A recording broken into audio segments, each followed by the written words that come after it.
പള്ളിയിൽ എൻ്റെ ഇടവാംഗമായിരിക്കുന്ന ഒരു കുട്ടി, അവനും MDMA-യുമായിട്ട് അറസ്റ്റിലായിട്ടുണ്ട് ഫെബ്രുവരി മാസത്തിൽ. ഞാൻ അവനെക്കുറിച്ച് മനസ്സിലാക്കിയപ്പോൾ ഒരു 8-9 വർഷക്കാലമായി അവനെ ഒറ്റപ്പെടുത്തിയിരിക്കുകയായിരുന്നു എല്ലാവരും. പള്ളിയിൽ വന്ന ആ കുറ്റം എല്ലായിടത്തും അവനെ കുറ്റപ്പെടുത്തുകൾ മാത്രവും. അങ്ങനെ അവൻ ഈ ലഹരിയുടെ അടിമയായി തീർന്നു. ഈ വയനാട് വെച്ച് റിസോർട്ടിൽ വെച്ച് അവനെ അറസ്റ്റ് ചെയ്യപ്പെട്ടു. അപ്പോൾ ഞാൻ അവനെ വിളിച്ചു സംസാരിച്ചു. ആദ്യം ഒരു ഭയം ഉള്ളിലുണ്ടായിരുന്നു, കാരണം ലഹരിയുടെ അടിമകളായി നിന്നവനാണ്, എങ്ങനെ റെസ്പോണ്ട് ചെയ്യുമെന്നറിയില്ല. അപ്പോൾ MDMA വളരെയധികം തീവ്രകരമായ ഒരു ലഹരി വസ്തുവാണ്. അപ്പോൾ ഞാൻ അവനെ വിളിച്ച് സംസാരിച്ചു. ഞാൻ സംസാരിച്ച ശേഷം ഞാൻ പറഞ്ഞു, നീ എൻ്റെ കൂടെ വാ, എനിക്ക് 2 പള്ളികളുണ്ട്, മാറി മാറി ഞാൻ എവിടെ കുർബാനയില്ലെന്നോ അവിടെ നീ എൻ്റെ കൂടെ വാ. ഞാൻ അവനെ ഇപ്പോൾ കൊണ്ടു നടക്കുകയാണ് കൂടെ, എൻ്റെ സഹോദരനെ പോലെ ഞാൻ അവനെ കൊണ്ടു നടക്കുകയാണ്. പ്രിയമുള്ളവരെ, ദൈവം നൽകിയ നന്മകൾ ദൈവസന്നദ്ധയിൽ ഉപയോഗിക്കുവാൻ ഇടയായി തീരണം. ദൈവം നൽകിയ മക്കളെ ദൈവസന്നദ്ധയിൽ വളർത്തുവാൻ സാധിക്കുന്നില്ല എങ്കിൽ ഇത്തരത്തിലുള്ള ലഹരിയുടെ അടിമകളായി തീരുമെന്നതിൽ യാതൊരു സംശയവും വേണ്ട. അതുപോലെ അവിടെ കാണുന്ന വേറൊരു പ്രത്യേകതയുണ്ട്. ഒന്ന് നീട്ടി വളർത്തി കഴിഞ്ഞാൽ പറയും അവൻ കഞ്ചാവിന് അടിമയാണ്, അല്ലെങ്കിൽ ഒരു കമ്മൽ കുത്തിക്കഴിഞ്ഞാൽ പറയും അവൻ ലഹരിയുടെ അടിമയാണ്. അങ്ങനെ ഒരാളെ ഞാൻ പരിചയപ്പെട്ടു. ഞാൻ സംസാരിച്ചപ്പോൾ അദ്ദേഹം പറയാണ്, ഞാൻ ആരോടും മിണ്ടത്തില്ല. എന്താ മോനെ കാര്യം? ഇങ്ങനെ എന്നെ ഒരു ലഹരിയുടെ അടിമയാക്കി തീർക്കാൻ ആളുകൾ ശ്രമിക്കുന്നു. അവൻ ഈ യൗവനക്കാരനായതുകൊണ്ട് തന്നെ കുറച്ച് ചെറിയ ഫ്രീക്കത്തരമൊക്കെ കാണിക്കുന്നത് പോലെ തെറ്റതുള്ളതെന്ന് എനിക്ക് തോന്നുന്നില്ല. ഒരു മുടി വളർത്തിയെന്ന് വെച്ചുകൊണ്ടൊന്നും സംഭവിക്കാൻ പോകത്തില്ല. അത് അവൻ്റെ ആ പ്രായത്തിൻ്റെ, നമ്മളറിയാം ഇപ്പോൾ കുട്ടികളൊക്കെ ധാരാളം ഫാഷൻ പരേഡ് പോലെ ജീവിക്കുന്ന ആളുകളുണ്ട്. അതിനെ തെറ്റായിട്ട് കണ്ടു കഴിഞ്ഞാൽ ഉള്ളൊരു പ്രശ്നം എന്താണെന്ന് ചോദിച്ചാൽ നമ്മുടെ കൈയകലത്ത് നിന്ന് അകന്നു പോകും. ഒരു പ്രായം കഴിഞ്ഞാൽ അവർക്ക് തന്നെ ഒരു ബോധ്യം വരും, അവൻ ചെയ്യുന്നത് തെറ്റാണെന്നുള്ള ബോധ്യം സ്വയം ഉണ്ടാകുമ്പോഴാണ് ആ തെറ്റിൽ നിന്ന് മാറുവാനായിട്ട് സാധ്യമായി തീരുന്നത്. ഇന്ന് ഈ മലബാറിൻ്റെ ഭാഗത്തൊക്കെ ഏക്കർ കണക്കിന് സ്ഥലമുണ്ട്. ഇവിടെ നമ്മൾ 10-5 സെൻറ്റ് എന്നൊക്കെ പറയുമ്പോൾ അവിടുത്തെ സ്ഥലത്തിന് ആളുകൾ പറയും ഞങ്ങൾക്ക് ഒരു 2 ഏക്കറേ ഉള്ളൂ, അല്ലെ 10 ഏക്കറേ ഉള്ളൂ, അതാ പറയുന്നത്. എന്നാൽ ഈ ഏക്കറുകളിലെ അളവുകൾ ഇങ്ങനെ കൂട്ടി പോവാം. ഈ 10 ഏക്കറുള്ളവൻ പിന്നെയും വാങ്ങിച്ചുകൊണ്ടിരിക്കും, ഇനി കൂട്ടിക്കൊണ്ടിരിക്കും. എന്നാൽ ഭവനമില്ലാത്ത ഒരു വ്യക്തിക്ക് ഒരു 10 സെൻറ്റ് സ്ഥലമെങ്കിലും കൊടുക്കാൻ കഴിയുന്നുണ്ടോ എന്നത് ഒരു ഗൗരവമായി ചിന്തിക്കേണ്ട ഒരു കാര്യമാണ്. ഇത് ഞാൻ യൂട്യൂബ് ലൈവ് ആയതുകൊണ്ട് കേൾക്കുന്നവരെല്ലാം കേട്ടോട്ടെ എന്നുകൊണ്ട് പറഞ്ഞതാണ്. ഇതിൻ്റെ പേര് ചിലപ്പോൾ എന്തെങ്കിലുമൊക്കെ സംഭവിച്ചു പോയേക്കാം, പറഞ്ഞു എന്ന് കരുതി. പക്ഷേ ഈ വേദപുസ്തകത്തിന് മുൻപിൽ നിൽക്കുമ്പോൾ എനിക്കാരെയും ഭയമില്ല. എൻ്റെ ദൈവത്തിൻ്റെ ശബ്ദം, ദൈവത്തിൻ്റെ ദാസനായി ഞാൻ പറയുന്നു എന്ന് മാത്രമേ ഉള്ളൂ. ഭവനമില്ലാത്ത ധാരാളം ആളുകൾ നമ്മുടെയൊക്കെ ചുറ്റുപാടുകളിൽ ഉണ്ട്. ഏക്കറുകളുണ്ടെങ്കിൽ ഒരു 10 സെൻറ്റ് പാവപ്പെട്ടവർ കൊടുത്താൽ ഒന്നും സംഭവിക്കാൻ പോകത്തില്ല. എന്തുകൊണ്ടാണ് ദൈവം നോഹയെ ഓർത്തത്? ആരാണ് നോഹ? അതാണ് ഇന്ന് നമ്മൾ ധ്യാനിക്കുവാനായിട്ട് പോകുന്നത്. അപ്പോൾ വളരെയധികം സന്തോഷമുണ്ട് ഒരിക്കൽ കൂടി ഈ പ്രദേശത്ത് വരുവാനും ഈ മീറ്റിങ്ങിൽ പങ്കെടുക്കുവാനും ദൈവം സഹായിക്കുന്നതിനെ ഓർത്ത് ദൈവത്തെ സ്തുതിക്കുന്നു. നമ്മുടെ അല്പസമയത്തെ തിരുവചന ധ്യാനത്തിനായി ഉൽപ്പത്തി പുസ്തകം 8-ാം അധ്യായം 1-ാം വാക്യം. ഉൽപ്പത്തി പുസ്തകം 8-ാം അധ്യായം 1-ാം വാക്യം.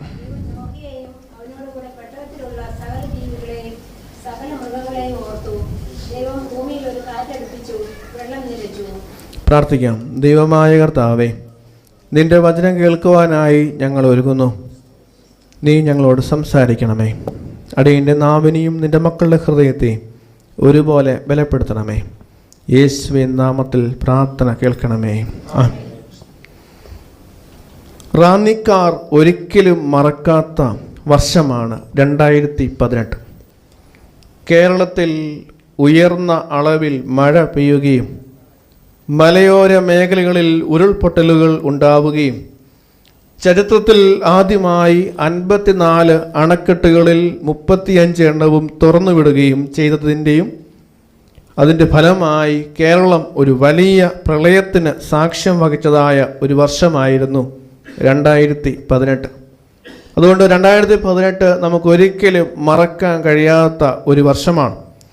അതേപോലെ തന്നെ കഴിഞ്ഞ വർഷം ജൂലൈ മാസം 30 വയനാട് ജില്ലയിൽ മേപ്പാടി പഞ്ചായത്തിൽ മുണ്ടക്കൈ, ചൂരൽമല, അട്ടമല, പുഞ്ചിരിമറ്റം എന്നിടങ്ങളിൽ ഉണ്ടായ ഉരുൾപൊട്ടലുകൾ മൂലം ഒരു ഗ്രാമം മുഴുവൻ ഒറ്റ രാത്രി കൊണ്ട് ശൂന്യമാക്കപ്പെട്ടതൊക്കെയും നമ്മൾ അറിഞ്ഞതായ സംഭവമാണ്. ഞാൻ കോഴിക്കോട് താമസിക്കുന്നത് കൊണ്ട് തന്നെ അവിടെ പലപ്പോഴും വയനാട് പോകേണ്ടതായിട്ട് വരുന്നുണ്ട്. അങ്ങനെ ഒരിക്കൽ വയനാടുള്ള ഈ പ്രദേശങ്ങൾ പോയി സന്ദർശിക്കുവാനായിട്ടൊക്കെയും ഇടയായി. നമ്മുടെ എൻ്റെ ഒരു സുഹൃത്തും മർത്തോമ സഭയിലെ വൈദികനുമായിരിക്കുന്ന കരൺ ജോൺ മത്തായി അച്ഛൻ ഈ ചൂരൽമലയിലുള്ള ഈ പ്രദേശങ്ങളുടെ റീഹാബിലിറ്റേഷൻ സെൻ്ററിൻ്റെ ഡയറക്ടറായും ഈ നാളുകളിൽ ശുശ്രൂഷ ചെയ്യുന്നു. അങ്ങനെ അച്ഛനുള്ളതുകൊണ്ട് അവിടെ പോകുവാനായിട്ടൊക്കെയും എനിക്ക് ഭാഗ്യം ലഭിച്ചു. അപ്പോൾ അവിടെ പോകുന്നതിന് മുൻപ് ഞാൻ ആ ചൂരൽമലയിൽ മുൻപുണ്ടായിരുന്ന വീഡിയോസൊക്കെ യൂട്യൂബിൽ കണ്ടതിന് ശേഷമാണ് അവിടെ പോകുന്നത്. ആ യൂട്യൂബിൽ കണ്ട സ്ഥലവും ഈ സ്ഥലവും തമ്മിൽ ഒരുപാട് വ്യത്യാസമുള്ളതായിട്ട് കാണുവാൻ സാധിച്ചു. 150-ലധികം ഭവനങ്ങൾ ഉണ്ടായിരുന്ന ഒരു ദേശം, ഒരു ഗ്രാമം, എല്ലാം കല്ലുകളും മണ്ണുകളും മാത്രം നിറഞ്ഞ ഒരു അനുഭവത്തിൽ കാണുകയാണ്. അവിടെ പോയപ്പോൾ മനസ്സിൽ നിറഞ്ഞു നിന്ന ഒരു ഓർമ്മകൾ ഉള്ള ശബ്ദം നീതു എന്ന് പറയുന്ന ഒരു പെൺകുട്ടിയുടെ ശബ്ദമാണ്. അവൾ രാത്രി ഡ്യൂട്ടി കഴിഞ്ഞ് ഭവനത്തിൽ വന്നപ്പോൾ അവിടെ ഉണ്ടായിരുന്ന ആളുകളെല്ലാം ഈ പ്രളയത്തിൽ നിന്ന് രക്ഷപ്പെടുത്തുന്നതിന് വേണ്ടി അവൾ ശ്രമിച്ചു. ലാസ്റ്റിൽ അവൾ മരണത്തിന് കീഴ്പ്പെടുകയും ചെയ്തു. നീതുവിൻ്റെ ഭവനമൊക്കെയും അന്ന് കാണുവാനായിട്ടൊക്കെയും ഇടയായി. വളരെയധികം വേദനയുളവാക്കിയ ഒരു നൊമ്പരപ്പെടുത്തുന്ന ഓർമ്മകൾ ഉള്ള ഈ ജൂലൈ മാസത്തിൽ ഇന്ന് ഈ പ്രദേശത്ത് വരുമ്പോൾ ഈ ആ വയനാട് ചൂരൽമലയിൽ ഉണ്ടായിരുന്ന ആ പ്രിയപ്പെട്ടവരെയൊക്കെയും ഈ സമയത്ത് ഓർക്കുകയും പ്രകൃതിയോട് കരുണ ചെയ്യണമേ എന്ന് ദൈവത്തോട് അപേക്ഷിക്കുകയും ചെയ്യുന്നു. ലോകം കണ്ടിട്ടുള്ളതിൽ വെച്ച് ഏറ്റവും വലിയ പ്രളയം നടന്നത് നോഹയുടെ കാലത്തായിരുന്നു.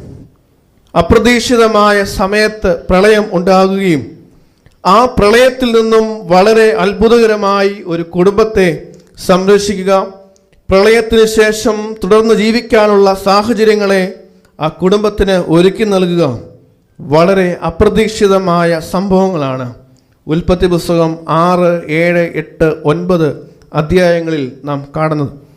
നമ്മുടെ പ്രതീക്ഷയ്ക്കും സങ്കല്പങ്ങൾക്കും അപ്പുറമാണ് ദൈവത്തിൻ്റെ നടത്തിപ്പ്. ദൈവത്തെ ആരാധിക്കുവാനായി ദൈവം സൃഷ്ടിച്ചതായ ഭൂമിയിൽ ദൈവത്തിൻ്റെ സ്വന്തം സ്വരൂപത്തിലും സാദൃശ്യത്തിലും ദൈവം രൂപപ്പെടുത്തിയതായ മനുഷ്യൻ പാപം ചെയ്ത് ദൈവ തേജസ് നഷ്ടപ്പെടുത്തി ജീവിച്ചപ്പോൾ ദൈവം ഈ ഭൂമിയെ തകർക്കുവാനായി നോഹയുടെ കാലത്ത് 40 രാവും 40 പകലും ഭൂമിയിൽ മഴ പെയ്യിപ്പിക്കുകയും അങ്ങനെ 40 ദിവസം ഈ ഭൂമിയിൽ ജലപ്രളയമുണ്ടാകുകയും ചെയ്ത അനുഭവമാണ് ഈ ഉൽപ്പത്തി പുസ്തകം 6, 7, 8, 9 അധ്യായങ്ങളിൽ നാം കാണുന്നത്. ഇവിടെ 7-ാം അധ്യായത്തിൻ്റെ 17 മുതലുള്ള വാക്യങ്ങൾ നാം വായിക്കുമ്പോൾ അവിടെ കാണുവാനായിട്ട് സാധിക്കുന്നത്, ആർക്കെങ്കിലും ഒന്ന് വായിക്കാമോ? ഭൂമിയിൽ 40 ദിവസം ജലപ്രളയം ഉണ്ടായി, വെള്ളം വർദ്ധിച്ച് പെട്ടകം പൊങ്ങി നിലത്തു നിന്ന് ഉയർന്നു. ഭൂമിയിൽ 40 സംവത്സരം പ്രളയമുണ്ടാകുന്നതിനെ കുറിച്ചാണ് ഈ 40 ദിവസം ജലപ്രളയമുണ്ടായി, വെള്ളം വർദ്ധിച്ചു, പെട്ടകം പൊങ്ങി നിലത്തു നിന്ന് ഉയർന്നു എന്ന് ഇവിടെ കാണുവാനായിട്ട് സാധിക്കുകയാണ്. അതുകൊണ്ട് അതിനുശേഷം വായിക്കുമ്പോൾ 24 മുതൽ 24 ശേഷമുള്ള അധ്യായം, പുതിയ അധ്യായം ആരംഭിക്കുകയാണ്. 24 വാക്കിയ ശേഷം 8-ാമത്തെ അധ്യായം ആരംഭിക്കുമ്പോൾ അവിടെ നാം കാണുന്നത് ദൈവം നോഹയെയും അവനോടുകൂടെ പെട്ടകത്തിലുള്ള സകല ജീവികളെയും സകല മൃഗങ്ങളെയും ഓർത്തു എന്ന് കാണുകയാണ്. ദൈവം നോഹയെ ഓർത്തു. വളരെ ആഴമേറിയ ഒരു ചിന്ത നൽകുന്നതായ ഒരു സെന്റൻസ്. ദൈവം നോഹയെ ഓർത്തു. നമ്മൾ ദൈവത്തെ ഓർക്കാറുണ്ട്. അതുകൊണ്ടാണ് നമ്മൾ ഇവിടെ ഒരുമിച്ച് കൂടിയിരിക്കുന്നത്. എന്നാൽ ദൈവം നമ്മെ ഓർക്കാറുണ്ടോ? ദൈവത്തിന് നമ്മെ വല്ല പരിചയമുണ്ടോ എന്നത് ഇന്ന് ഗൗരവമായി നമ്മൾ ചിന്തിക്കേണ്ടതായ ഒരു ചോദ്യമാണ്. ദൈവത്തിൻ്റെ മെമ്മറി കാർഡിൽ ഇടം പിടിക്കുക എന്നത് അത്ര ഈസിയായ കാര്യമല്ല. ദൈവം ഓർത്തു എന്ന് വേദപുസ്തകത്തിൽ രേഖപ്പെടുത്തിയിരിക്കുന്ന ചില വ്യക്തികളുണ്ട്. ഒന്ന്, ദൈവം അബ്രഹാമിനെ ഓർത്തു എന്ന് ഉൽപ്പത്തി പുസ്തകം 19-ാം അധ്യായത്തിൽ നാം വായിക്കുന്നുണ്ട്. അവിടെ തൻ്റെ സഹോദര പുത്രനായ ലോത്തും കുടുംബവും താമസിച്ചിരുന്നതായ സോദോമും ഗോമോരയും ദൈവം നശിപ്പിച്ചപ്പോൾ ദൈവം അബ്രഹാമിനെ ഓർത്തു എന്ന് ഉൽപ്പത്തി പുസ്തകം 11-ാം അധ്യായത്തിൻ്റെ 29-ാം വാക്യത്തിൽ കാണുന്നു. അങ്ങനെ ദൈവം അബ്രഹാമിനെ ഓർത്തപ്പോൾ ഒരു പോറലും തട്ടാതെ വണ്ണം ലോത്തിനെ ദൈവം രക്ഷിച്ചു എന്ന് കാണുവാൻ സാധിക്കുന്നു. വന്ന വഴി മറന്നവനായിരുന്നു ലോത്ത്. ദൈവത്തിൻ്റെ വാക്ക് കേട്ട് അബ്രഹാം ഇറങ്ങിയപ്പോൾ അബ്രഹാമിൻ്റെയും സാറയുടെയും കൂടെ ഉണ്ടായിരുന്ന ഒരു അനാഥ കുട്ടിയായിരുന്നു ലോത്ത്. എന്നാൽ സമ്പത്ത് വർദ്ധിച്ചപ്പോൾ വന്ന വഴിയും സഹായിച്ച ദൈവത്തെയും അഭയം തന്ന അബ്രഹാമിനെയും ഉപേക്ഷിച്ച് സ്വത്തിൻ്റെ പിന്നാലെ പോയവനായിരുന്നു ലോത്ത്. ദൈവം നടത്തിയ വഴികൾ വിട്ട് മാറിപ്പോയാൽ, ദൈവസന്നിധി വിട്ട് അകന്ന് ജീവിച്ചാൽ ലോത്തിൻ്റെ അനുഭവമായിരിക്കും നമുക്കും ഉണ്ടാകുന്നത്. എത്രയെത്ര അനുഗ്രഹങ്ങൾ ദൈവം നൽകിയിട്ടുണ്ട്. ഒന്ന് തിരിഞ്ഞു നോക്കിയേ, എത്രത്തോളം നന്മകൾ ദൈവം നൽകിയിട്ടുണ്ട്. നമ്മുടെ ആയുസ്സുമായിട്ട് ഒന്ന് കണക്കുകൂട്ടി നോക്കിയേ, എത്രയെത്ര അതിശയകരമായിട്ടാണ് ദൈവം നമ്മെ നടത്തിയത്. അനുഗ്രഹങ്ങൾ ധാരാളം ലഭിക്കുമ്പോൾ ദൈവത്തെ മറന്ന് ജീവിക്കുന്നവരാണ് മനുഷ്യർ. ഇന്ന് ഒരു പട്ടക്കാരനായതുകൊണ്ട് തന്നെ ധാരാളം അനുഭവങ്ങൾ അറിയുവാൻ സാധിച്ചിട്ടുണ്ട്. ദൈവത്തെ അറിഞ്ഞ് ജീവിക്കുന്നവരെ അവരുടെ തലമുറയും ദൈവം മാനിക്കുക തന്നെ ചെയ്യും. അതിൽ യാതൊരു സംശയവും ഇല്ല. ഇവിടെ ലോത്ത് ദൈവസന്നിധിയിൽ നിന്ന് അകന്ന് ജീവിച്ചെങ്കിലും ഈ അബ്രഹാമിൻ്റെ സഹോദരപുത്രനാണ് എന്നുള്ള ഒറ്റ ബലത്തിൽ ദൈവം അവനെ കൈവിട്ടില്ല എന്ന് കാണുവാൻ സാധിക്കുന്നുണ്ട്. അപ്പോൾ ഇവിടെ 18-ാം അധ്യായത്തിൻ്റെ 28 മുതലുള്ള വാക്യങ്ങൾ വായിക്കുമ്പോൾ അബ്രഹാം ദൈവത്തോട് മധ്യസ്ഥത വയ്ക്കുന്നതിനെക്കുറിച്ചൊക്കെയും കാണുന്നുണ്ട്. 50 നീതിമാന്മാരുണ്ടെങ്കിൽ നീ നശിപ്പിക്കുമോ? പിന്നെ 45, 30 അങ്ങനെ ഇങ്ങനെ കണക്കുകൾ പറയുകയാണ്. അതെല്ലാം എന്തിനാണെന്ന് ചോദിച്ചാൽ ഈ ലോത്തിനെ രക്ഷിക്കുക എന്നുള്ളത് അബ്രഹാമിൻ്റെ ആവശ്യമായിരുന്നു. ഇന്ന് സഹോദരങ്ങൾ തമ്മിൽ കലഹങ്ങളുള്ള ലോകത്തിൽ നാം ജീവിക്കുമ്പോൾ സഹോദരന് വേണ്ടി കോടതി വരെ കയറുന്ന ആളുകൾ എനിക്കറിയാം. അതുപോലെ ബന്ധങ്ങൾ ശിഥിലമാകപ്പെടുന്ന ഈ ലോകത്തിൽ നാം ജീവിക്കുമ്പോൾ അബ്രഹാം നല്ല മാതൃക നമുക്ക് കാണിച്ചു തരികയാണ്. ഈ സഹോദരപുത്രൻ ലോത്ത് അവൻ തെറ്റ് ചെയ്തവനാണ് എങ്കിലും അവനെയും കൈക്കൊള്ളുവാൻ അവനൊരു പ്രശ്നം വന്നപ്പോൾ അവനെ ചേർത്ത് നിർത്തിയവനായി ഈ അബ്രഹാമിനെ കാണുന്നു. അതുപോലെ ദൈവം ഓർത്തതായ മറ്റൊരു വ്യക്തിയാണ് റാഹേൽ. 30-ാം അധ്യായത്തിൻ്റെ 22-ാം വാക്യത്തിൽ കാണുന്നുണ്ട്, യാക്കോബിന് 2 ഭാര്യമാർ ഉണ്ടായിരുന്നു എങ്കിലും ദൈവം ഓർത്തു എന്ന് രേഖപ്പെടുത്തിയിരിക്കുന്നത് റാഹേലിനെ കുറിച്ചാണ്. അതിൻ്റെ കാരണം അവർ നിരന്തരം ദൈവത്തോട് മക്കൾക്ക് വേണ്ടി അപേക്ഷിച്ചവൾ ആയിരുന്നു. അപ്പോൾ നിരന്തരം ദൈവസന്നിധിയിൽ അപേക്ഷകൾ കഴിക്കുന്ന ആളുകളെ ദൈവം ഓർക്കുന്നുണ്ട് എന്നത് ഇവിടെ ഒരു തെളിവായി കാണുവാൻ സാധിക്കുന്നു. ദൈവം റാഹേലിനെ ഓർത്തപ്പോൾ അവളുടെ അടഞ്ഞ ഗർഭത്തെ തുറന്നു. പ്രിയമുള്ളവരെ, ഇന്ന് ധാരാളം പ്രാർത്ഥനാ വിഷയങ്ങൾ നമ്മൾ ദൈവസന്നിധിയിൽ വെച്ചിട്ടുണ്ട്. കുഞ്ഞുങ്ങളില്ലാത്തവർക്ക് വേണ്ടി നമ്മൾ പ്രാർത്ഥിച്ചിട്ടുണ്ട്. പ്രിയമുള്ളവരെ, നിരന്തരമായ പ്രാർത്ഥന, ദൈവസന്നിധിയിൽ നമ്മളിങ്ങനെ നിരന്തരം ഒരു വിഷയം തന്നെ പ്രാർത്ഥിച്ചുകൊണ്ടിരിക്കുമ്പോൾ ദൈവം അതിന് മറുപടി നൽകും. ഇവിടെ റാഹേലിൻ്റെ ഗർഭത്തെ ദൈവം തുറക്കുകയാണ്. പ്രിയമുള്ളവരെ, അടഞ്ഞിരിക്കുന്ന പല വാതിലുകളും നമ്മുടെ ജീവിതങ്ങളിൽ ഉണ്ടാവാം. ഏത് അടഞ്ഞ വാതിലുകളും തുറക്കുവാൻ ദൈവത്തിന് മാത്രമേ സാധിക്കത്തുള്ളൂ. അടഞ്ഞ വാതിൽ തുറക്കുന്നതിനെക്കുറിച്ച് നമ്മൾ കണ്ടതാണ് 2018 അല്ലേ. വെള്ളം നിറഞ്ഞ ഭവനങ്ങളിലൊക്കെ അടഞ്ഞു പോയപ്പോൾ വെള്ളത്തിൻ്റെ പ്രഷർ കാരണം കതകൾ തുറക്കാൻ വളരെ പ്രയാസപ്പെട്ട അനുഭവങ്ങൾ ഉണ്ടായിട്ടുണ്ട്. റാന്നിക്കാർക്ക് വളരെയധികം പരിചയമുള്ള അനുഭവമാണല്ലോ. അതുകൊണ്ട് അടഞ്ഞ വാതിലുകൾ തുറക്കുവാൻ ദൈവത്തിന് മാത്രമേ സാധിക്കുകയുള്ളൂ. ദൈവം റാഹേലിനെ ഓർത്തു, ദൈവം ഹന്നയെ ഓർത്തുവെന്ന് 1 ശമൂവേൽ 1-ാം അധ്യായം 19-ാമത്തെ വാക്യത്തിൽ കാണുന്നു. എൽക്കാനയുടെ 2 ഭാര്യമാരിൽ ഹന്ന മക്കളില്ലാത്തവർ. അവൾ നിരന്തരം ദൈവസന്നിധിയിൽ പ്രാർത്ഥിച്ചവളാണ്. ദേവാലയത്തിൽ മാത്രം സമയം സ്പെൻഡ് ചെയ്തവളാണ്. അവൾ ഭവനത്തിൽ വളരെയധികം ഒറ്റപ്പെട്ട് ജീവിച്ചവളാണ്. അവളെ ദൈവം ഓർത്തു, അവൾക്ക് മകനെ നൽകി ശമൂവേൽ പ്രവാചകനായി വളർന്നു. ദൈവത്തിന് ഒന്നും അസാധ്യമല്ല. ഇന്ന് വായിച്ചതായ 8-ാമത്തെ അധ്യായത്തിൻ്റെ 1-ാം വാക്യത്തിൽ നാം വായിച്ചു, ദൈവം നോഹയെയും അവനോടുകൂടെ പെട്ടകത്തിലുള്ള സകല ജീവികളെയും സകല മൃഗങ്ങളെയും ഓർത്തു.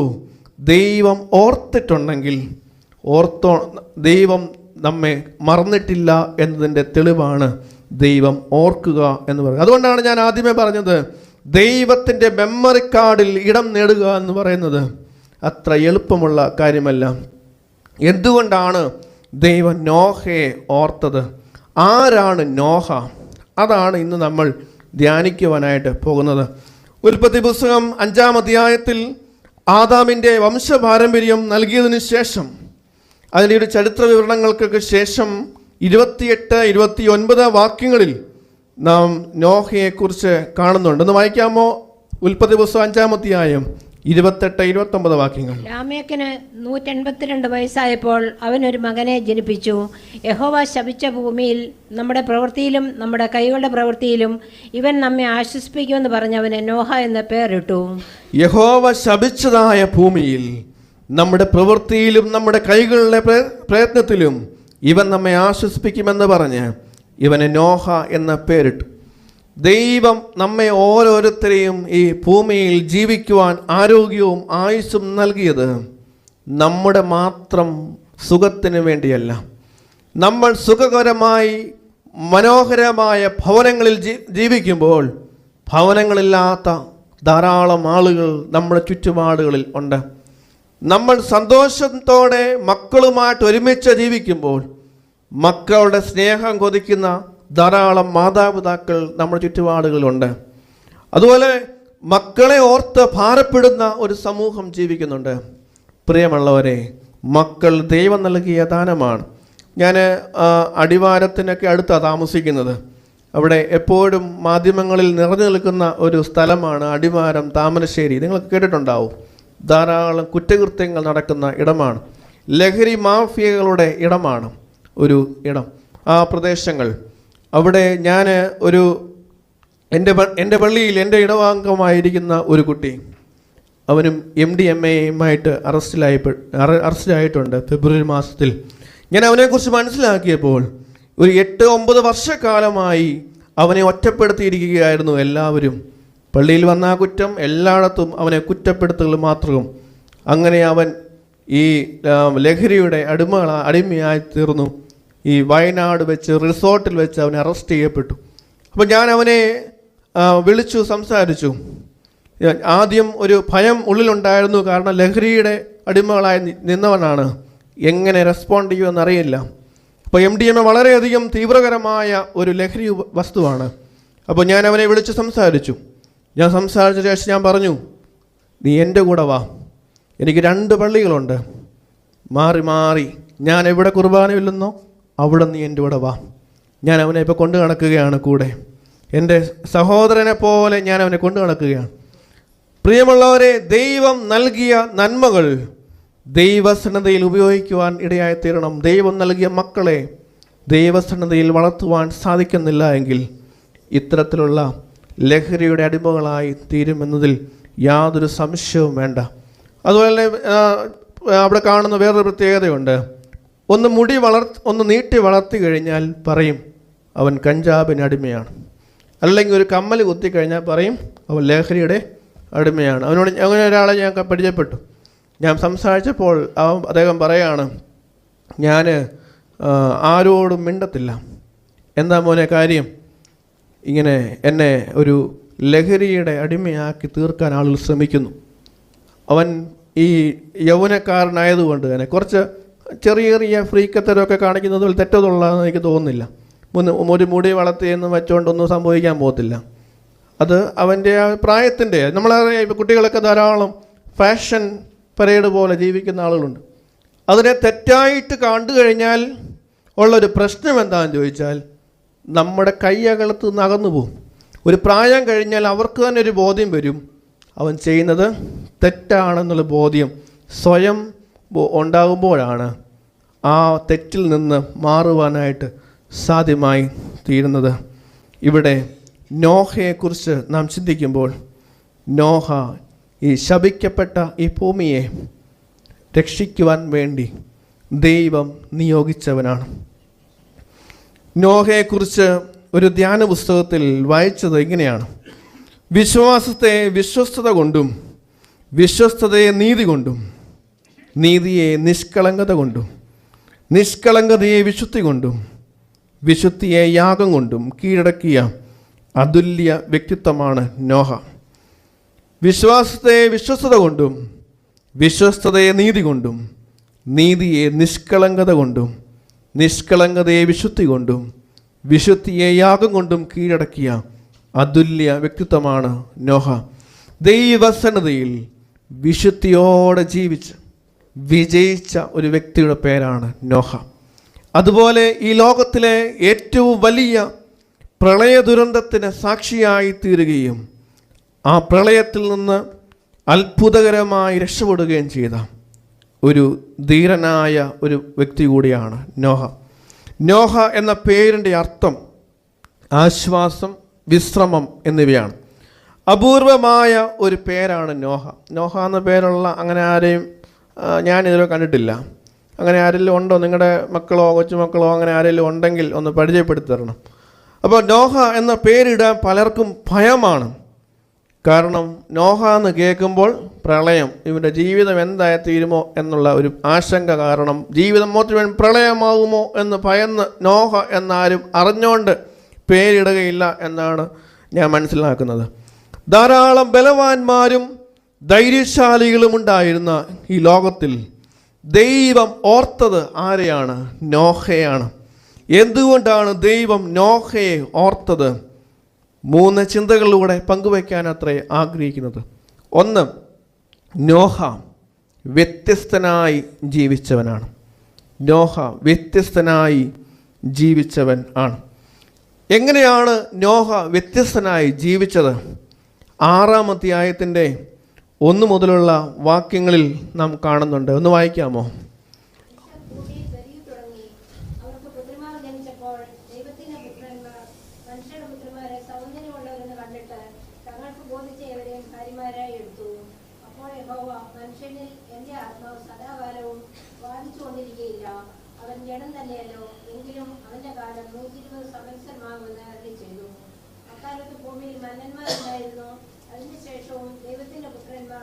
പുത്രിമാരുടെ അടുക്കൽ ചെന്നിട്ട് അവർ മക്കളെ പ്രസവിച്ചു. ഇവരാകുന്നു പുരാതന കാലത്തെ വീരന്മാർ, കീർത്തിപ്പെട്ട പുരുഷന്മാർ തന്നെ.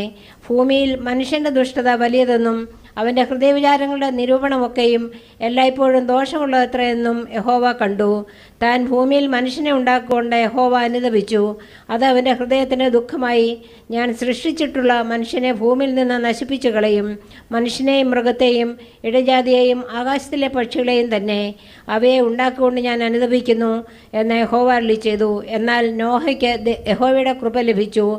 വഷളത്വം നിറഞ്ഞതായ ഭൂമിയിൽ യഹോവയുടെ കൃപ ലഭിച്ചവനാണ് നോഹ.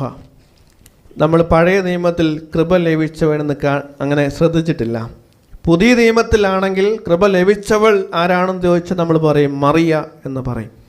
പഴയ നിയമത്തിൽ കൃപ ലഭിച്ചവൻ എന്ന് പറയുന്നത് നോഹയെക്കുറിച്ചാണ്. വഷളത്വം നിറഞ്ഞതായ ലോകത്തിൽ, അധപ്പതിച്ച ലോകത്തിൽ വ്യത്യസ്തനായി ജീവിച്ചവനാണ് നോഹ. അതുകൊണ്ട് നോഹയ്ക്ക് ദൈവത്തിൻ്റെ കൃപ ലഭിച്ചു. ഇവിടെ പറയുന്നത് 6-7 വാക്യങ്ങളിൽ നാം വായിച്ചത് ഇങ്ങനെയാണ്: താൻ ഭൂമിയിൽ മനുഷ്യനെ ഉണ്ടാക്കുകൊണ്ട് യഹോവ അനുതപിച്ചു. ഭൂമിയിൽ മനുഷ്യനെ ഉണ്ടാക്കിയത് കൊണ്ട് യഹോവ അനുതപിക്കുക എന്നോർത്ത് നോക്കിയേ. ആ ഒരു ഫീലിംഗ്, ദൈവത്തിൻ്റെ ഒരു ഫീലിംഗ് കണ്ടോ? ദൈവം എത്ര ഓമനിച്ച് വളർത്തുവാൻ ആയിട്ട് ആഗ്രഹിച്ച് സൃഷ്ടിച്ചതാണ് ഈ മനുഷ്യനെ. ദൈവത്തെ ആരാധിക്കുക എന്നുള്ള ഒറ്റ ഉദ്ദേശത്തോടുകൂടെ ഒരു പ്രപഞ്ചത്തെ രൂപപ്പെടുത്തി ഭൂമിയെ സൃഷ്ടിക്കുന്നു, ജീവജാലങ്ങളെ സൃഷ്ടിക്കുന്നു, മനുഷ്യനെ സൃഷ്ടിക്കുകയാണ് തൻ്റെ സ്വരൂപത്തിലും സാദൃശ്യത്തിലും. ആ മനുഷ്യൻ പാപം ചെയ്ത് ദൈവ തേജസ് നഷ്ടപ്പെടുത്തി ഈ ലോകത്തിൻ്റെതായ രീതിയിൽ ജീവിച്ചപ്പോൾ ദൈവം അവനെ സൃഷ്ടിച്ചു പോയല്ലോ എന്ന് കരുതി അനുതപിക്കുകയാണ്. അങ്ങനെയുള്ള സാഹചര്യത്തിൽ അവനെ വീണ്ടെടുക്കുവാൻ വേണ്ടിയിട്ട് ദൈവം നോഹയ്ക്ക് കൃപ നൽകുകയാണ്. ഇവിടെ നോഹയെക്കുറിച്ച് ഇവിടെ 9-ാമത്തെ വാക്യത്തിൽ വായിക്കുന്ന ഇങ്ങനെയാണ്: നോഹ നീതിമാനും തൻ്റെ തലമുറയിൽ നിഷ്കളങ്കരുമായിരുന്നു. നോഹ ദൈവത്തോട് കൂടെ നടന്നു. ദൈവത്തോട് കൂടെ നടക്കുക, നിഷ്കളങ്കനായി ജീവിക്കുക, നീതിയോടെ ജീവിക്കുക എല്ലാവർക്കും കഴിയുന്ന കാര്യമല്ല. ചിലർക്ക് നീതി മാത്രം ഉണ്ടാവും, ചിലർ നിഷ്കളങ്കർ മാത്രം ആയിരിക്കും, ചിലർ ദൈവത്തോട് ചേർന്ന് മാത്രം നടക്കും. ഈ മൂന്നും ഒരേപോലെ വന്നത് ആർക്കാണെന്ന് ചോദിച്ചാൽ നോഹയ്ക്കാണ്. ഇവിടെ അനീതി നിറഞ്ഞതായ ലോകത്തിൽ നീതിയുടെ ശബ്ദമായി തീർന്നവനാണ് നോഹ. നിഷ്കളങ്കമായി ജീവിക്കുക എന്ന് പറഞ്ഞാൽ പാപമായിട്ടങ്ങ് ജീവിക്കണം എന്നല്ല. പാപമായിട്ട് ജീവിച്ചു കഴിഞ്ഞാൽ എന്താ സംഭവിക്കുക? നമ്മൾ എല്ലാവർക്കും അടിമകളായി തീരും. പ്രാവിനെ പോലെ കളങ്കമില്ലാത്ത മനസ്സ്, പാമ്പിനെ പോലെ ബുദ്ധിയുള്ള മനസ്സ്. ഇതാണ് ദൈവം നമ്മെക്കുറിച്ച് പറയുന്നത്. ദൈവസന്നിധിയിൽ നീതിയോടെ ജീവിച്ചവനാണ് നോഹ. നിഷ്കളങ്കനായി ജീവിച്ചവനാണ് നോഹ. ദൈവത്തോട് കൂടെ നടന്നവനാണ് നോഹ. അങ്ങനെയുള്ള നോഹയെ ദൈവം ഓർത്തു. തകർന്ന ലോകത്തിൽ തളരാതെ സാക്ഷ്യത്തോടെ ജീവിച്ചവനാണ് നോഹ. ഇന്ന് ഒഴുക്കിനോട് ചേർന്ന് ഒഴുകി പോകുവാനാണ് നമ്മളെല്ലാവരും ആഗ്രഹിക്കുന്നത്. എന്നാൽ ഒഴുക്കിനെതിരെ സംസാരിക്കുവാനോ ഒഴുക്കിനെതിരെ സഞ്ചരിക്കുവാനോ സാധ്യമാകാത്ത ലോകം. ഇന്ന് അനീതികൾക്കെതിരെ ശബ്ദിച്ചു കഴിഞ്ഞാൽ ഈ രാജ്യം അവരെ ഒറ്റപ്പെടുത്തും. കൂടെ ഒരു മനുഷ്യൻ പോലും ഉണ്ടാവത്തില്ല. ഭവനത്തിൽ പോലും നമ്മളൊന്ന് ചിന്തിച്ച് നോക്കി. നീതിയോടെ സത്യം സംസാരിച്ചു കഴിഞ്ഞാൽ കുടുംബാംഗങ്ങൾ പോലും പറയും ഇവൻ പോക്ക, അല്ലേ? ശരിയല്ലേ? അനുഭവമുള്ള ആരോ പറഞ്ഞെന്ന് തോന്നുന്നു ഇവിടെ. അപ്പോൾ നീതി സംസാരിക്കുമ്പോൾ നീതിയോടെ നിൽക്കുന്നവരെ, നട്ടലോടെ ജീവിക്കുന്നവരെ ദൈവം ഒരിക്കലും കൈവിടുകയില്ല എന്നാണ് ദൈവവചനം പറയുന്നത്. ഇന്ന് ട്രെൻഡിൻ്റെ പുറകെ പോകുന്ന ഒരു കാലമാണ്. ഡ്രസ്സിങ് സ്റ്റൈൽ, ഹെയർ സ്റ്റൈൽ എല്ലാം ട്രെൻഡ് അനുസരിച്ചാണ് ഇന്ന് മാധ്യമങ്ങളിൽ ആണെങ്കിൽ പോലും കാണുന്നത്. അതുപോലെ തന്നെ യൗവനക്കാർ കൂടുതലും സിനിമകളെ അനുകരിക്കുന്നവരാണ്.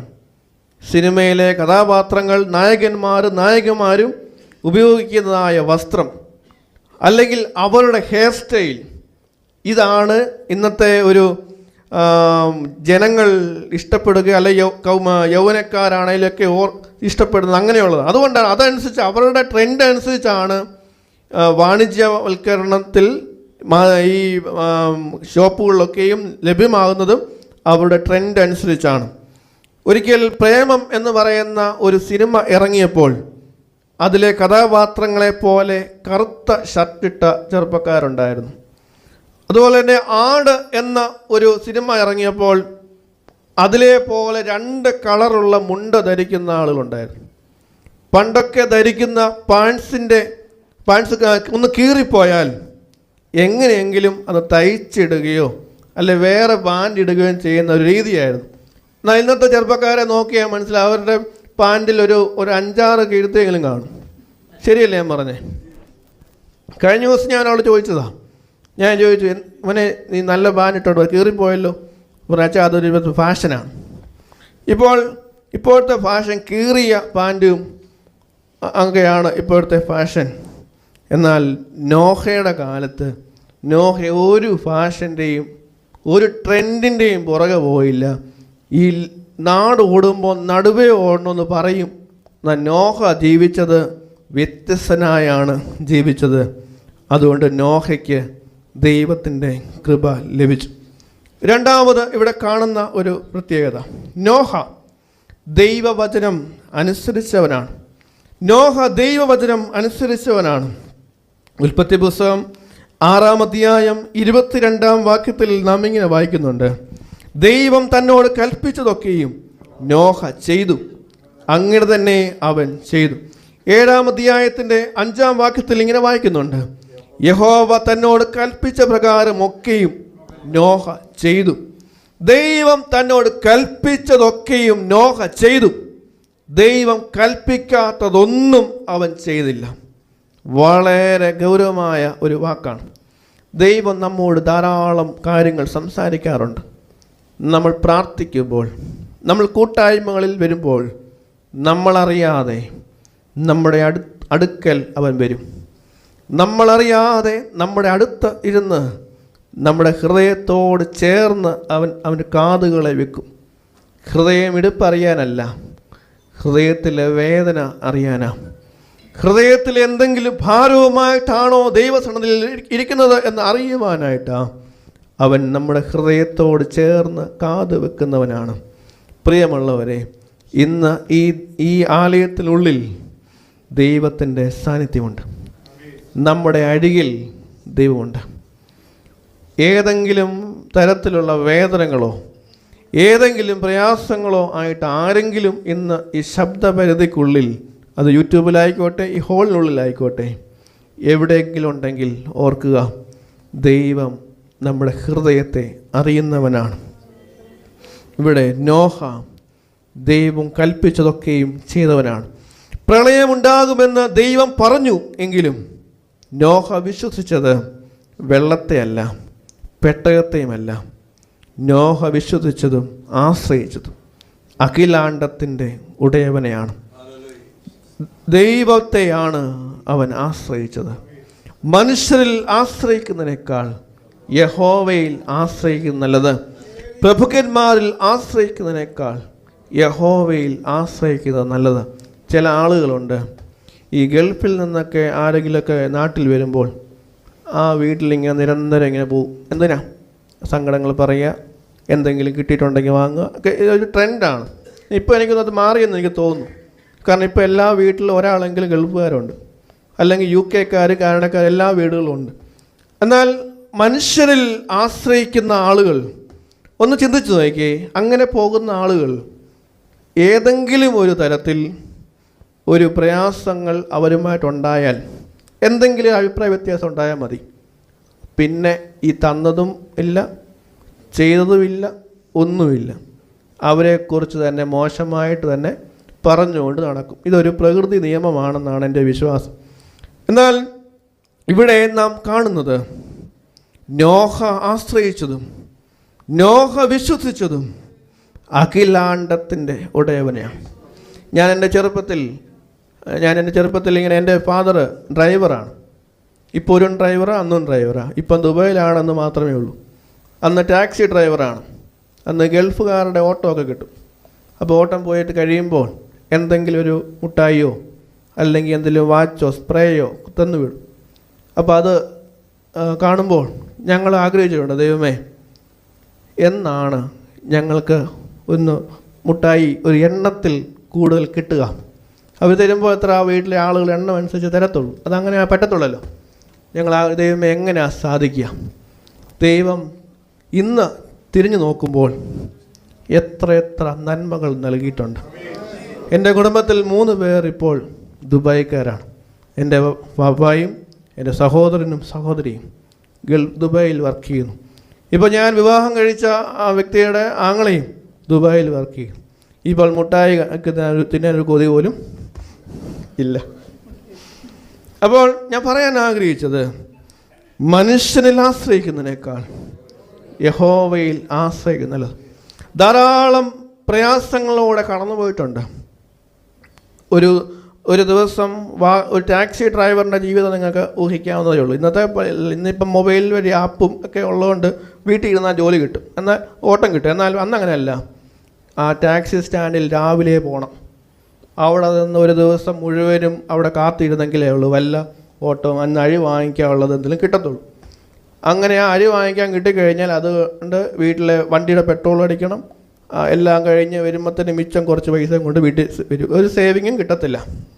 പിറ്റേ ദിവസം രാവിലെ അതിൽ നിന്നായിരിക്കും വീട്ടിലെ മീനോ എല്ലാം വന്നു കഴിഞ്ഞാൽ അമ്മയ്ക്ക് എടുത്ത് കൊടുക്കുന്നതും അതിൽ നിന്നായിരിക്കും. അത് ആ കാലഘട്ടം. എന്നാൽ ഇപ്പോൾ ദൈവം എത്രത്തോളം അനുഗ്രഹിച്ചു. അന്ന് എന്നോട് എൻ്റെ പിതാവ് പറഞ്ഞൊരു കാര്യമേ ഉള്ളൂ, ദൈവസന്നിധിയിൽ പരാതി പറയരുത്, ദൈവത്തെ ആരാധിക്കുവാനും ദൈവസന്നിധി പ്രാർത്ഥിക്കാനും മാത്രം സമയം സ്പെൻഡ് ചെയ്യണം, ദൈവം നടത്തിക്കോളും എന്ന് പറഞ്ഞു. അതാണ് എനിക്ക് തന്നിട്ടുള്ള ഏറ്റവും വലിയ ഒരു ഉപദേശം. അതുപോലെ തന്നെ എത്ര തിരക്കുകളുണ്ടെങ്കിലും ഞായറാഴ്ച ദിവസം ഉണ്ടെങ്കിൽ എൻ്റെ പിതാവ് ഞങ്ങളെ കൊണ്ട് പള്ളിയിൽ പോകും. പള്ളി ആരാധന മുടക്കിയിട്ടുള്ള ഒരു കാര്യമില്ല. അതുകൊണ്ട് ഇന്ന് സജിയച്ചൻ ഓർമ്മ വെച്ചാൽ പറയാം, അവരൊക്കെ ഒന്നിച്ച് ഒരു കാലഘട്ടങ്ങളിൽ പ്രവർത്തിച്ചവരാണ്. അപ്പോൾ ദൈവസന്നിധിയിൽ നമ്മൾ അടുത്ത് വരും തോറും അവൻ നമ്മോട് ചേർന്നിരിക്കും. നമ്മെയും നമ്മുടെ കുടുംബത്തെയും തലമുറയും അവൻ ഓർക്കും എന്നതിൽ യാതൊരു സംശയവും വേണ്ട. നോഹ വിശ്വസിച്ചതും നോഹ ആശ്രയിച്ചതും പ്രളയത്തെയല്ല, പെട്ടകത്തെയല്ല, അഖിലാണ്ടത്തിൻ്റെ ഉടയവനെയാണ്. ഒരു ബൈബിൾ ഉണ്ടായിരുന്ന ഒരു കാലം നമുക്കുണ്ട്. ഒരു ബൈബിളുണ്ട്, എല്ലാവരും കുടുംബാംഗങ്ങളെല്ലാവരും ഒന്നിച്ച് അത് വായിക്കും. ഒരാൾ വായിക്കുന്നു, അടുത്ത ആൾ അങ്ങനെ പാസ് ചെയ്തു. ഇന്ന് ബൈബിളുകൾ എത്ര ഉണ്ടെന്ന് ചോദിച്ചാൽ മതി, അല്ലേ? വീടുകളിൽ ഇന്ന് ധാരാളം ബൈബിളുകൾ നമ്മുടെയൊക്കെ ഭവനങ്ങളുണ്ട്. ഒന്ന് തലയിണയുടെ അടിയിൽ വെക്കാൻ, ഒന്ന് വാഹനത്തിൽ വെക്കാൻ, ഒന്ന് ടീപ്പോയുടെ അടിയിലുള്ള മാഗസിനുകൾക്ക് ഇടയിൽ വെക്കാൻ. പിന്നെ ചില ആളുകളുണ്ട് പൊടിയാകുമെന്ന് പറഞ്ഞ് തുറന്നു വയ്ക്കാതെ വാങ്ങിയതുപോലെ തന്നെ ഭദ്രമായി പൊതിഞ്ഞ് വിൽക്കുന്ന ആളുകൾ ഉണ്ട്. എങ്ങനെയോ അല്ല, ചില ആളുകളുടെ എങ്ങനെയായി ഇതും പിടിച്ചുകൊണ്ട് റോഡിലൂടെ നടക്കുന്നത്, ആരെങ്കിലും കണ്ട എന്നെ കളിയാക്കുമല്ലോ എന്ന് പറഞ്ഞുകൊണ്ട് ബൈബിൾ എടുക്കാതെ പ്രാർത്ഥനയ്ക്കും പള്ളികളിലും പോകുന്ന ആളുകളുമുണ്ട്.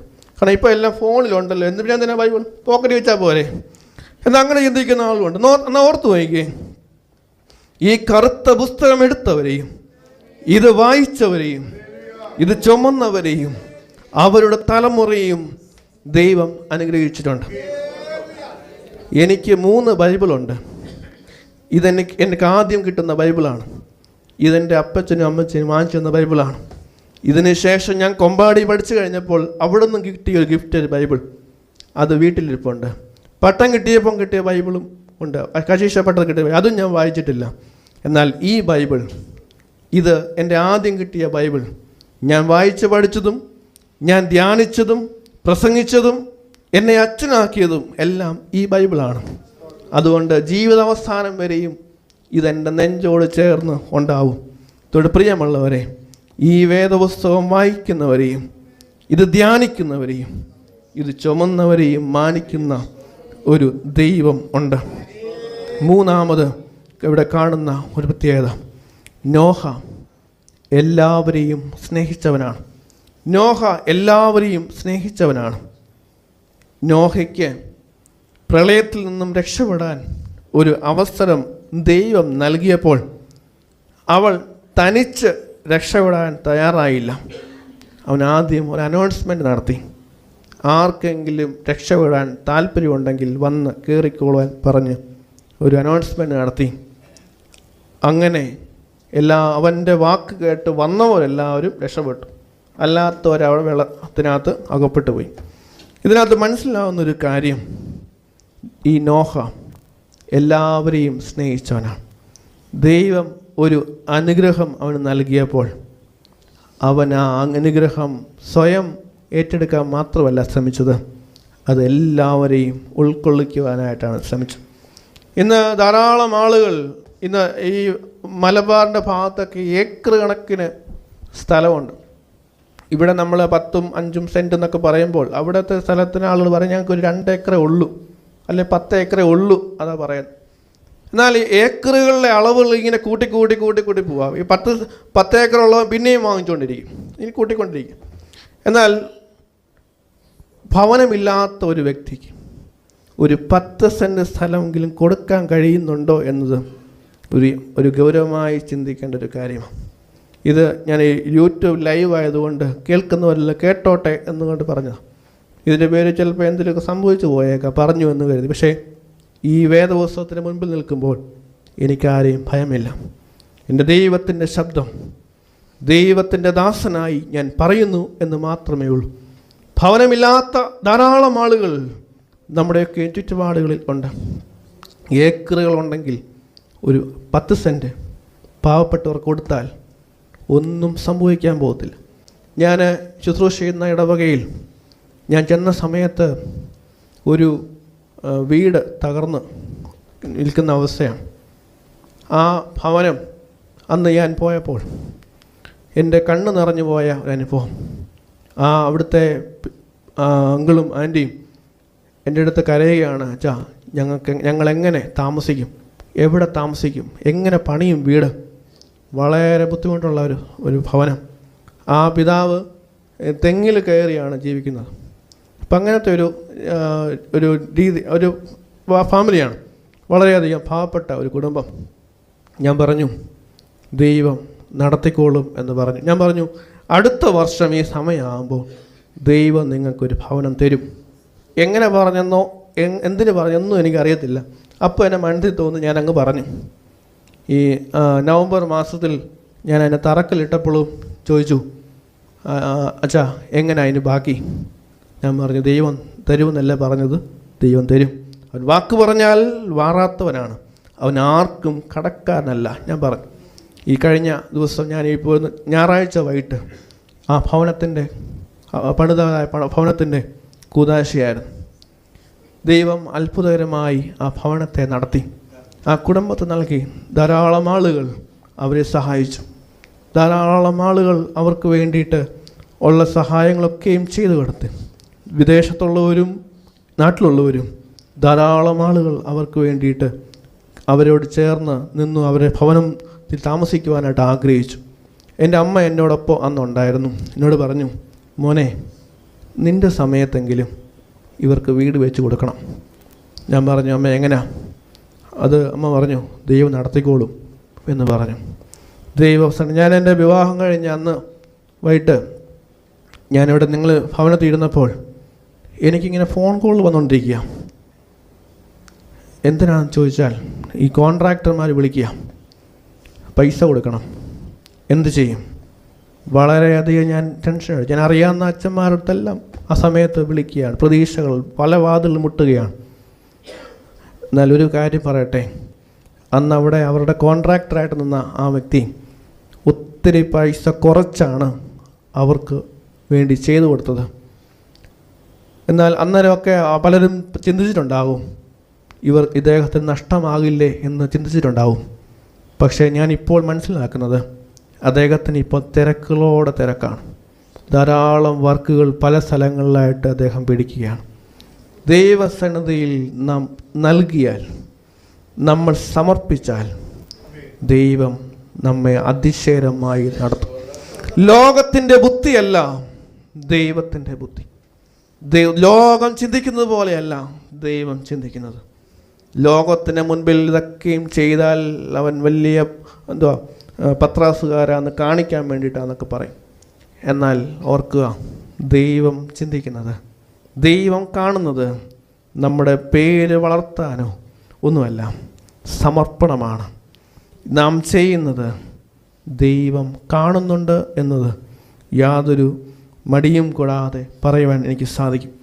ഇന്നത്തെ ആളുകൾ ചിന്തിക്കുന്നത് ഞാൻ എൻ്റേത്, എനിക്കുള്ളത്, ഞാൻ വളരണം, എൻ്റെ കുഞ്ഞുങ്ങൾ വളരണം ചിന്തിക്കും. ഒന്ന് ചിന്തിച്ച് നോക്കിയേ. ഒരു സമയത്ത് ഇങ്ങനെ ദൈവമേ എൻ്റെ കുഞ്ഞുങ്ങൾക്ക് നല്ല ജോലി നൽകണേ എന്നൊക്കെ പറഞ്ഞ് പ്രാർത്ഥിക്കും. ജോലി നൽകി, ദൈവം പ്രാർത്ഥന കേട്ടു. അവരിപ്പോൾ UK കാനഡയിലൊക്കെ ആയിരിക്കും ജോലി ചെയ്യുന്നത്. എന്നാൽ മക്കളെ കാണാൻ വേണ്ടിയിട്ട് അവർ വരുന്നുണ്ടോ? പല ഭവനങ്ങളും വലിയ വീടുകളാണെങ്കിലും താമസിക്കാൻ ആളില്ല. ഞാൻ ഇതിന് മുൻപ് കൊയർ ചെയ്ത് നടന്ന ഒരാളാണ്. ഈ അച്ഛനതിന് മുമ്പ് അന്ന് ഈ കല്യാണ കൊയറും മരണ കൊയറൊക്കെ ഉണ്ട്. അപ്പോൾ എന്നെ ഒരു മകൻ ഗൾഫിൽ നിന്ന് വിളിക്കുക. എൻ്റെ ഒരു കൊയറിൻ്റെ റേറ്റ് അറിയാൻ വിളിച്ച അടക്ക കൊയർ. ഈ അമ്മ വെൻറ്റിലേറ്ററിൽ കിടക്കുക ഹോസ്പിറ്റലിൽ. എന്നോട് ചോദിക്കുക എങ്ങനെയാണ് കൊയറിൻ്റെ റേറ്റ് എങ്ങനെയാണ്, എത്ര രൂപയ്ക്ക് ചെയ്തു തരും, ബാർഗെയിനിങ്. അപ്പം ഞാൻ മനസ്സിലാക്കി പലരോട് വിളിക്കുന്നുണ്ട്. ഈ പന്തലുകാരെ വിളിച്ചു, അതുപോലെ തന്നെ ഈ ജനറേറ്ററുകാരെ, അങ്ങനെ പലരെയും വിളിച്ച് റേറ്റ് ചോദിക്കും. എന്നാൽ അമ്മ മരിച്ചിട്ടില്ല, വെൻറ്റിലേറ്ററിലാണ്. ഏത് നിമിഷം വേണമെങ്കിലും മരിക്കും. മുൻകൂട്ടി ഒന്ന് റേറ്റ് അറിഞ്ഞ് വെച്ചിട്ട് വേണം അവന് നാട്ടിലേക്ക് വരാൻ. ഭയങ്കര കണക്കൂട്ടില്ല. ഒന്ന് ഓർത്ത് നോക്കിക്കേ, മക്കൾക്ക് വേണ്ടി എല്ലാം കരുതി വെച്ച് പട്ടിണി കിടന്ന് വളർത്തി അവരെ ഒരു ജോലിക്ക് വിട്ട് കഴിഞ്ഞപ്പോൾ മക്കൾക്ക് അവരെ കാണാൻ നേരമില്ല. ഇന്ന് വീഡിയോ കോൾ ഉള്ളതുകൊണ്ട് ഓക്കെ അല്ലേ, ബോട്ട് ടീമും വാട്സപ്പും എല്ലാ ആപ്പുകളൊക്കെ ഉണ്ട് ഇപ്പം കാണാൻ. എന്നാൽ അടുത്ത് നിന്നാൽ കിട്ടുന്നിടത്തോളം നല്ല സ്നേഹം ഈ ഒരു ആപ്പും തരത്തില്ല. അടുത്ത് നിൽക്കുമ്പോൾ ലഭിക്കുന്ന സന്തോഷം ഒരു സോഷ്യൽ മീഡിയയും തരത്തില്ല. ഞാനിന്ന് കഴിഞ്ഞ ദിവസം എൻ്റെ ബർത്ത്ഡേ ആയിരുന്നു.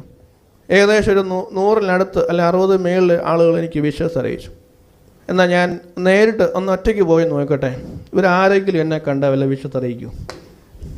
സോഷ്യൽ മീഡിയയിൽ ഇങ്ങനെ ഇരിക്കുന്നത് കൊണ്ട് ഇങ്ങനെ happy birthday dear, happy birthday അച്ഛ അയച്ചുകൊണ്ടിരിക്കും. എന്നാൽ നേരിട്ട് ഞാൻ അടുത്ത് പോയി ആരെങ്കിലും വന്ന് അച്ഛ ഹാപ്പി ബർത്ത്ഡേ അല്ലെ എന്തുകൊണ്ട് സുഖമായിരിക്കുന്നു ചോദിക്കുമോ? ഇന്ന് മുഖാമുഖം കാണുമ്പോൾ മുഖം മാറി നടക്കുന്ന സമൂഹത്തിൽ നാം ജീവിക്കുമ്പോൾ ഓർക്കുക, ഈ ലോകം നാശത്തിലേക്കാണ്. ബന്ധങ്ങൾ ഇല്ലാതെ നാം ജീവിച്ചാൽ ഓർത്തോണം, നമ്മൾ നാശത്തിലേക്കാണ് പോകുന്നത്. ഇവിടെ ശിഥിലമാക്കപ്പെടുന്ന ബന്ധങ്ങൾ. എനിക്കറിയാവുന്ന ഒരു വ്യക്തി, അദ്ദേഹം വീടിൻ്റെ കോടതി കയറി ഇറങ്ങുക. എന്താ കാര്യം?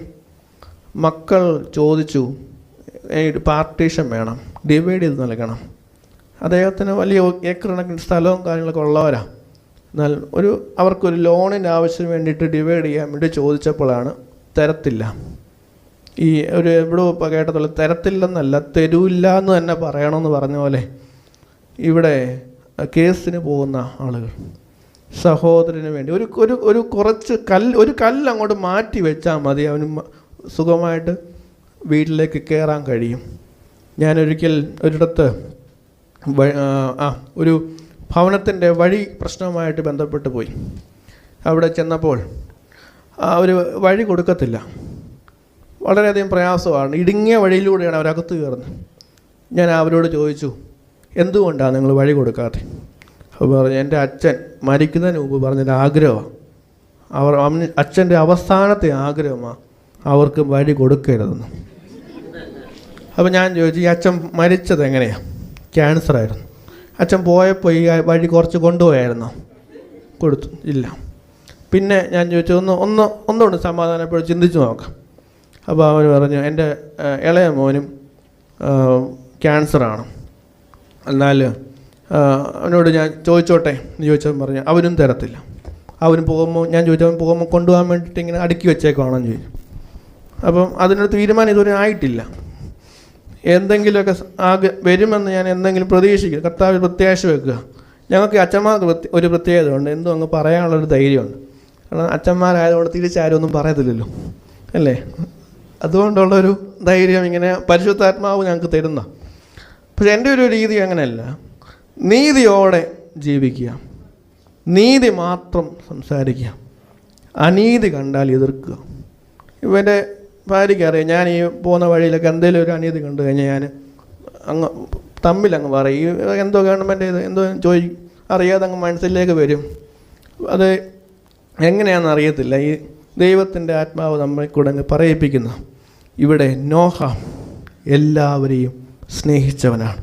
വെറുക്കുവാനോ പിണക്കങ്ങളുള്ളവരായിട്ടോ ആരെങ്കിലും ജീവിക്കുന്നുണ്ടെങ്കിൽ ആരോടും പിണക്കമില്ലാതെ ജീവിക്കാൻ സാധിക്കണം.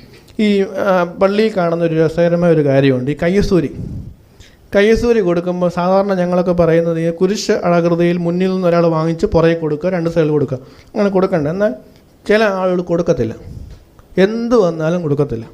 അതിൻ്റെ കാര്യം എന്താണെന്ന് ചോദിച്ചു കഴിഞ്ഞാൽ അടുത്തിരിക്കുന്ന ആളുമായിട്ട് മിണ്ടത്തില്ല. അതാണ് പ്രശ്നം. അതിന് കൈ കൊടുത്തു കഴിഞ്ഞാൽ എന്താ കുഴപ്പം, എന്തെങ്കിലും സംഭവിക്കുമോ എന്നുള്ള ടെൻഷൻ. എന്നാൽ ഞാൻ പലപ്പോഴും എൻ്റെ ഇടവകളിൽ പറയാറുണ്ട്, ഈ കയ്യസൂരി വ്യക്തികൾ തമ്മിലല്ല കൊടുക്കുന്നത്, ദൈവസന്നിധിയിൽ നിന്ന് ലഭിക്കുന്ന കയ്യസൂരിയാണ് ഇങ്ങനെ പാസ് ചെയ്ത് കൊടുക്കുന്നത്. ഇന്ന് ബന്ധങ്ങൾ കുറഞ്ഞുകൊണ്ടിരിക്കുന്ന ഒരു ലോകത്തിൽ നാം ജീവിക്കുമ്പോൾ നോഹ എല്ലാവരെയും സ്നേഹിച്ചവനാണ്. അതുകൊണ്ട് നോഹയും അവനോടുകൂടെ പെട്ടകത്തിലുള്ള സകല ജീവികളെയും സകല മൃഗങ്ങളെയും ദൈവം ഓർത്തു. 3 ചിന്തകളാണ് ഇന്ന് പങ്കുവച്ചത്. 1, നോഹ വ്യത്യസ്തനായി ജീവിച്ചവനാണ്. ഈ ലോകത്തിൽ വ്യത്യസ്തനായി ജീവിക്കുന്നവരെയാണ് ദൈവത്തിന് ആവശ്യം. വ്യത്യസ്തതയില്ലാതെ ജീവിച്ചാൽ ആരും നമ്മെ ഓർക്കുകയില്ല. നമ്മൾ എത്ര മനോഹരമായ രീതിയിൽ ജീവിച്ചാലും മരിച്ചു കഴിഞ്ഞാൽ എന്താ പറയുന്നത്? ശവം. അല്ലെങ്കിൽ ബോഡി എപ്പോൾ വരും, അല്ലെങ്കിൽ പത്രോസ് എപ്പോൾ വരുമെന്ന് ചോദിക്കുമോ ആരെങ്കിലും? ചോദിക്കത്തില്ല. ബോഡി എപ്പോൾ വരും എന്ന്, അല്ലെങ്കിൽ ശവം എപ്പോഴാണ് അടക്കുന്നത്, അങ്ങനല്ല ചോദിക്കുന്നേ.